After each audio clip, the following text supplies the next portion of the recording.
there's different work styles. You know, AEW versus WWE. AEW's. This has been taught to me by Mr. Jim Cornette. Okay, this is from years of listening to Jim Cornette. How AEW sometimes they don't sell. You know, and it's he calls it gymnastics. You know, and it's fun to watch, but there's no storytelling really. Again, I can't speak from experience because I've never watched anything from AEW. Right. But I can imagine someone like Penta. He can jump and do flips all everywhere. Did he have to change his style? Because the Penta I see can do all that, but he's selling. He's you know he's getting beat up, making his comebacks. You know, the typical storyline as a baby face. Was he wrestling a different style in AEW?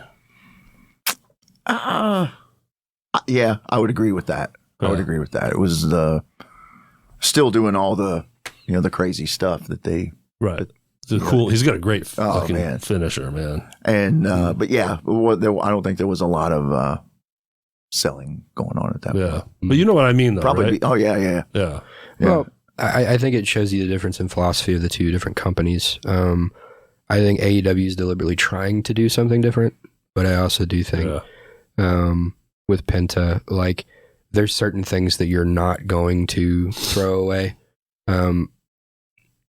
Coming over to WWE, but I also think, there's a level that selling just works better. Because, I mean, like in AEW, when you bash someone over the head with a brick, right? And they take a back bump, and then they're right back up running the ropes.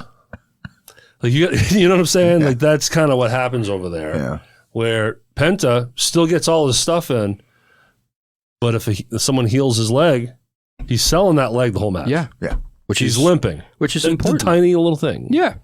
But it makes a big difference. Huge. I think it's the difference in the two companies. I really do think that's what it is, and it's nothing. And I'm not here to talk down on AEW. Like there's some great stuff. I don't think they care about us, Jacob. I know that, but I hate you. I think I think the big thing with AEW, I think there's valid claims on both sides, and I think Cornette has a valid point where it's at a certain point it has to be about the story.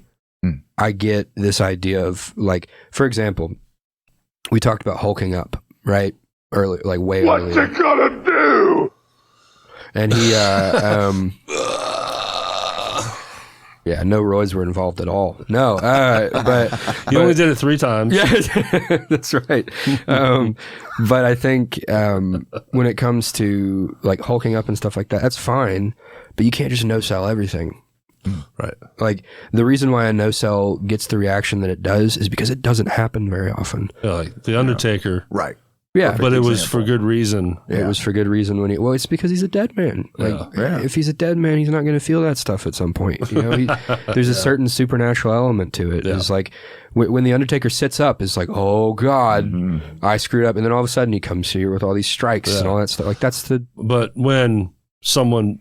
Joe Schmo wrestler gets tossed through a table and then they spring right back up like nothing happened. It's like now you're just a stunt man doing some choreography.